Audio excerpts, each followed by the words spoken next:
Vista est un cabinet de conseil en RSE, donc responsabilité sociétale des entreprises.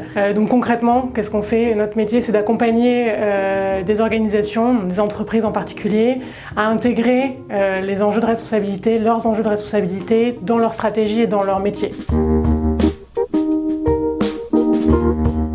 Mon rôle, c'est vraiment d'être aux côtés de mon client sur toutes les étapes de la démarche et de l'aider à réfléchir, à structurer les idées, à convaincre en interne et ensuite de structurer en interne leur stratégie et d'embarquer les gens dans la mise en œuvre.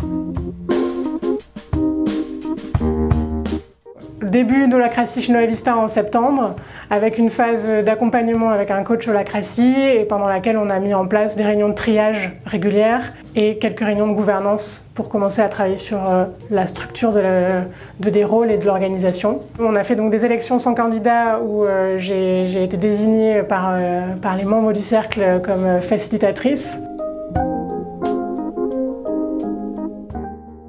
Il y a eu des changements d'ordre divers. Le premier, c'est que ça nous a ouvert un espace de communication et de dialogue. Dans une petite équipe, la communication est très interpersonnelle et donc il y a beaucoup de passions et d'émotions qui peuvent brouiller la communication.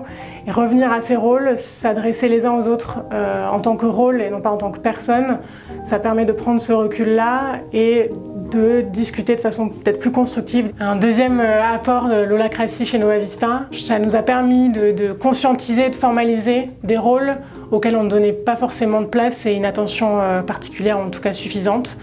Et on a réussi avec Holacracy à structurer et donner plus de place à des rôles transverses comme la communication, la R&D, Happiness Manager, un nouveau rôle qui a émergé également. Donc des rôles transverses mais nécessaires dans l'organisation qui ont émergé et qui ont été formalisés grâce à Holacracy.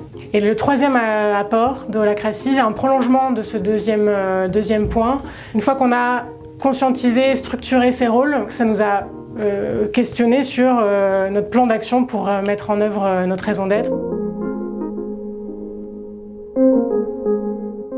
Donc à titre personnel, Holacracy a été aussi d'un grand apport. Dans le cadre de Nova Vista, ça m'a beaucoup aidé sur le thème de la communication, sur cette dimension émotionnelle et engagement, désamorcer, prendre du recul, réfléchir à la façon dont on s'adresse aux personnes, quelles sont mes tensions, c'est de les formuler, de les circonscrire et de l'adresser de façon constructive, non pas à la personne mais au rôle.